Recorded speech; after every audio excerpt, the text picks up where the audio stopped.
자, 반갑습니다. 얼음사이다입니다. 최근에 통일부 장관인 이인영이가 취임한 지 불과 3일 만에 8억 원이 넘는 대북 지원을 하겠다고 해버렸습니다. 8억 원이 넘는 대북 지원을 하겠다고 해요. 북한에다가 또 보내주는 겁니다. 자, 오죽했으면 이인영 8억 원이라고 검색만 해봤을 때도 무려 자동 완성이 될 정도입니다. 저뿐만 아니라 다른 사람들도 이 충격적인 뉴스를 많이 검색을 해봤다는 소리예요. 자, 보시다시피 이인영이가 대북 지원하겠다라는 수많은 뉴스 보도 자료들을 여러분들이 직접 두 눈으로 확인하실 수가 있습니다. 지금 제가 보여드리는 이 화면들은 100% 분명한 팩트라는 것이죠. 자세한 소식을 저와 함께 알아보시겠습니다. 자, 최근에 통일부 장관에 임명된 이인영이가 방역 물품을 명분으로 8억 원이 넘는 규모의 물건들을 대북 지원하겠다고 밝혀서 논란이 되고 있습니다. 이미 대북 반출이 승인까지 났다고 해요. 심지어 문제가 되는 것은 수령처도 비공개로 안 밝힌다고 합니다. 구체적으로 북한의 어떤 조직에서 어디서 어떻게 쓰이는 건지 우리 국민들이 알 수가 없다는 거예요. 최근 통일부 관계자들은 이제 소독약, 방호복 등등 8억 원 상당의 그런 엄청난 규모의 의료 물자들, 위생 물자들, 방역 물품들에 대해서 대북 지원 반출 승인을 해버렸다고 밝혔습니다.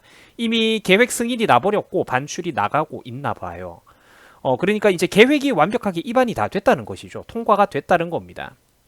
자, 이는 이인영이가 취임한 지 불과 3일밖에 안 된 시점에서 나왔던 발표로 이게 무슨 말이냐면 사실상 이 사람이 취임하자마자 혹은 취임하기 전부터 사실상 계획을 세우고 있었다는 소리입니다. 곧바로 북한 생각부터 하고 있었다는 것이죠. 그러면서도 구체적인 북측의 수령처는 비공개로 하고 있고 8억 원에 달하는 그런 엄청난 물자의 그런 방역 물자들, 물량의 그런 보건 위생용품들을 북한으로 보내겠다는 뜻을 이제 밝히고 있는 것인데 여러분 이게 다 누구 돈으로 하는 일이겠습니까? 그렇죠. 전부 다 국민들의 세금입니다. 저 사람들 개인 호주머니에서 나온 돈이 아니라는 것이죠. 만약 학생들께서 이 영상을 보고 계시다면 바로 여러분들 부모님의 세금이 이런 식으로 쓰이고 있는 겁니다. 자, 요즘 우리 대한민국 국민들은 정말 힘든 상황입니다. 학생들은 알바 일자리조차 없어가지고 당장의 등록금이나 생활비 걱정을 하고 있는 형편이고 뿐만 아니라 기업과 자영업자들도 사정은 마찬가지입니다. 지금 수입이 너무 많이, 매출이 너무 많이 줄어버려가지고 죽지 못해서 살고 있는 그런 상황인데 참으로 안타까운 상황인데 자, 명색이 국가 정부와 통일부라는 곳에서는 해야 될 일을 제대로 안 하고 있습니다. 이 높은 사람들이 자기 할 일은 안 하고 자기들이 할 일은 제대로 안 하고 취임하자마자 북한에다가 8억 원이 넘는 국민들의 혈세를 다이렉트로 쏴줄 생각부터 하고 있으니까 생각이 아니라 참 행동을 하고 있는 거죠. 이런 행동을 하고 있으니까 참으로 답이 없다는 겁니다. 북한에 국민 세금을 8억 원어치 물건 보내줄 만한 여유가 있다면, 그 여력이 있다면 그 돈으로 일선에서 고생하고 있는 우리 국내 의료진들, 우리나라 국민들, 자영업자들 등등 우리 국민들부터 먼저 챙겨주는 게 순서가 아니겠습니까?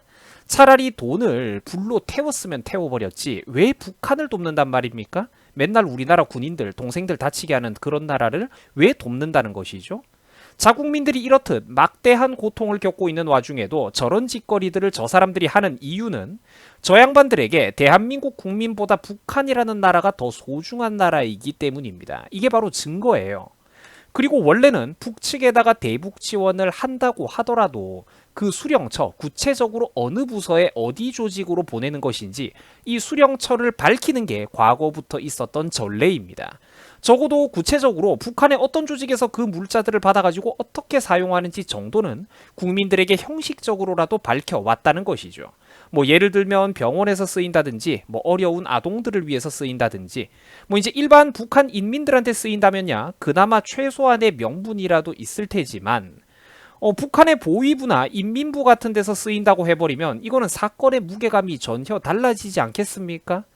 수령처 공개도 제대로 안 하고 쉬쉬하는 것을 보면은 딱 저것들이 제일 유용한 곳에다가 쓰게 될 겁니다. 물론 만약에 이 사건이 나중에 시끄러워진다면 뭐 북한이랑 입을 맞추는 건 기본 아니겠습니까? 서류상으로 병원에서 시골 인민들을 위해서 쓰인다 뭐 이런 변명 누가 못하겠습니까? 전체 물자 중에서 뭐 5% 10% 이렇게 쥐꼬리만큼만 또 그런 데다가 실제로 쓸 수도 있겠죠. 그래놓고 또 가짜뉴스 타령하지 않겠습니까? 하여간 이 사람들은 하는 짓거리만 봐도 이제 머리가 지끈지끈 아파옵니다. 지긋지긋해요. 언제까지 우리가 이런 꼴을 보고만 있어야 되는 건지 모르겠습니다.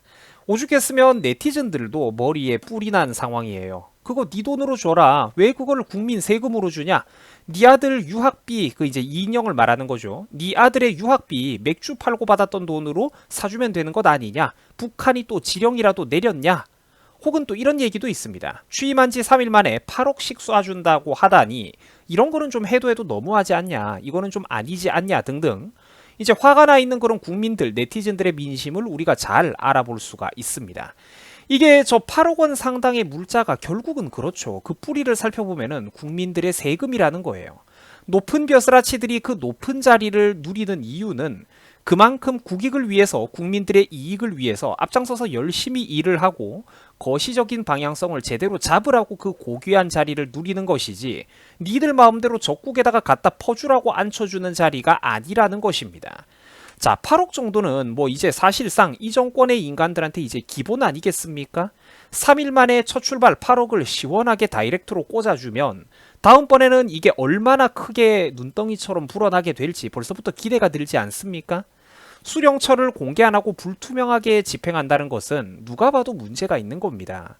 어차피 북한에 흘러 들어가는 순간 사실상 저것들의 멋대로 쓰이겠지만 저 물자들이 솔직히 노동당이나 인민무력부 같은 곳을 위해서 쓰일지 안 쓰일지 그거 누가 장담할 수가 있겠습니까? 한심한 일입니다.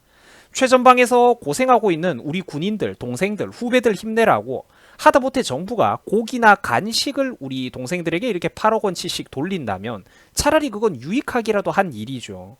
도대체 왜 북한에다가 위생용품을 우리나라 국민들 세금으로 챙겨준다는 말입니까? 그러면서도 생색은 본인들이 내고 말이죠. 자, 이 인간들이 하는 짓거리를 한번 보세요. 이 와중에도 장관 임명장 하나 달아주니까 신이 나가지고 그새 또 38선을 따라가지고 10박 11일씩 걷기 행사를 벌인다고 합니다. 10박 11일씩 또 평화통일 걷기 행사를 한대요. 허구한 날 통일파리 그리고 대북파리밖에 없죠. 그 길로 그냥 쭉 걸어가가지고 북한에 들어가면 안 되겠습니까? 이인영씨. 이것도 한번 보세요. 입만 열었다 하면은 북한 타령입니다. 이 사람은. 금강산 관광을 재개해야 된다고 또 이런 소리를 하지를 않나. 이제는 하다하다가 남북 간의 철도와 도로를 연결해야 된다라고 한 국가의 장관이라는 인간이 주장을 하고 있습니다. 남북 교류 협력 사업들이 왜 끊기게 됐는지, 누구의 잘못과 누구의 도발로 끊기게 됐는지 저 양반 머릿속에는 아무 생각이 없는 거예요. 이거는 뭐 인터넷에다가 검색을 30초만 해보셔도 이인영 이 사람이 그동안 늘어났었던 발언과 사상, 국정 철학이 쏟아져 나온다는 겁니다. 이 사람이 대한민국의 장관인지 북한의 장관인지 우리가 도통 알 수가 없습니다. 그런데 이 인간들은 솔직히 국민들을 무시할 만도 해요. 얘네들이 솔직히 국민을 만만하게 볼 수밖에 없는 결정적인 이유가 있습니다. 그 왜 그러느냐? 무슨 짓거리를 해도 뽑아주는 국민들이 한 트럭이 넘기 때문입니다. 수백 트럭이 넘기 때문이에요. 저는 솔직한 말로 여러 번 강조를 했습니다만 우리나라 민주주의는 솔직히 이미 중우 정치로 변질되어 버린 지가 오래전에 지나갔다고 생각을 합니다. 위험한 순간 넘어서는 안 되는 선을 이미 너무 많이 이 나라는 넘어가 버렸어요. 다수결로 국가 운영을 결정해버리니까 지금 나라가 문제는 산으로 가고 있다는 겁니다. 절벽 끝을 향해서 이 거대한 버스가 돌진을 하고 있다는 거예요. 대다수 국민들에게 솔직히 이런 복잡한 국제외교 문제, 군사안보 문제, 동맹, 자유진영 국가들과의 그런 연대, 기업과 경제 문제, 취업과 일자리 등등 이런 거대하고 거시적인 담론들이 일반 국민들 입장에선 솔직히 너무나도 어렵다는 겁니다. 고도의 판단력을 요구하는데 대한민국 국민들 상당수에게는 그만한 역량이 없다는 거예요. 이 거대한 담론들을 어떻게 접근해야 거시적으로 그거를 선순환의 구조로 경제, 기업, 동맹, 군사안보, 취업과 일자리 이런 것들을 선순환의 구조로 바람직하게 그 톱니바퀴를 굴려나갈 것인지 이거를 솔직히 일반적인 평범한 국민들 상당수가 객관적으로 판단할 만한 그런 능력과 지성이 부족합니다. 부족해요, 솔직히. 그래서 지금 이 나라가 이 모양으로 흘러가고 있는 거죠. 이 사람들이 바로 대한민국 국민들에 대한 어떤 산 증인들 아니겠습니까? 아마도 제가 그래가지고 인터넷을 보다 보면 요즘 참 재미있는 흐름이 하나 있죠. 아마도 자유를 가장 중요한 가치 중에 하나라고 인식하고 있는 게 바로 우리 대한민국의 우파 국민들일 텐데 오히려 이 양반들이 최근에는 영웅적인 인물의 출연을 간절히 기다리고 있습니다. 그게 바로 오히려 이런 것 때문이 아닌가 싶어요. 자유에 못지않게 정말로 중요한 우파의 가치 중 하나가 또 뭐냐면 바로 법치와 질서 그리고 번영이라는 가치관들입니다. 이런 것들도 핵심적인 가치 중에 하나인데 지금 안타깝지만 그 법치, 질서, 번영 같은 그런 핵심 가치관들이 국민 다수결의 어리석음으로 인해 가지고 개판으로 흘러가고 있으니까 차라리 현실적인 대안으로서 국민들이 그런 어떤 초인적인 인물을 지금 기다리고 있지 않나. 모든 일을 일사천리로 순리대로 좀 과감하고 강력하게 매듭 쳐주는 사람, 매듭을 잘라버리는 사람을 지금 국민들이 원하고 있는 상황 아닌가. 제가 그런 생각이 듭니다. 지금 우리나라가 바로 이런 상황입니다. 틈만 나면 대북 지원을 하겠다. 국민들한테 걷어들인 세금을 국민들한테 도로 뿌려서 돈으로 표를 주고 사겠다.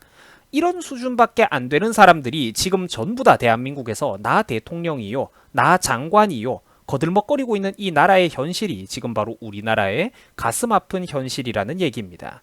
참으로 안타깝습니다. 여러분 수고하셨습니다. 또 주말 동안 다들 참 고생 많으셨고 건강관리 잘하시고 또 내일 하루는 힘차게 또 새로운 하루를 준비하시기 바랍니다. 여러분들 고맙습니다.